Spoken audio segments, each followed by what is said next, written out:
Obviously, big game. Can you allow yourself to think about what the ramifications might be at this point?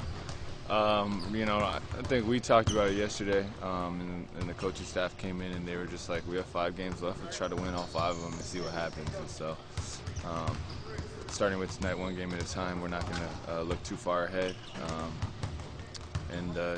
Yeah, we can't control everything else, but we want to make sure we try to get as many of these 5 as we can. And tonight, we feel like is one that we should get. I know there's so many variables involved, but do you personally care whether or not you finish 6th or 7th? Yeah, I mean, it all matters, but right now it's like no one knows what that means, like what does 6 mean, what does 7 mean? No one really knows. So at the end of the day, I guess, at this point, not really. Since March 1st, you guys have defended at a rate that's been among the top 10 in the league. That's obviously been a major focus for you guys for the last several months. What, to you anyway, has been the biggest difference in terms of the way you guys are defending now between what you were doing before? To be honest, I think we're getting to the point where we're finding what works. Certain types of coverages, certain types of schemes just work better for our team, and we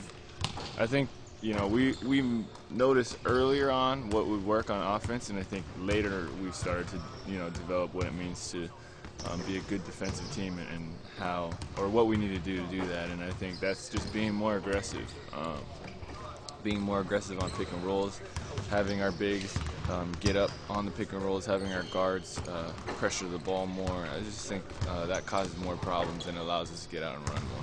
What about in terms of transition defense? Because that especially was a bugaboo at the beginning, and it's reared its head now and then, and obviously against Denver was problematic, but a lot of that comes with a lot of that comes from the turnovers that they created as well, especially when they're not the dead ball variety, but they're just passes that are intercepted, and there's nothing that any sort of transition defense can do. Yeah, I mean, we've gotten better. I mean, we will go into lapses where we'll revert back and just do terrible on transition defense, but I think for us, the coaches are always on us, and I think we're becoming a lot more self-aware.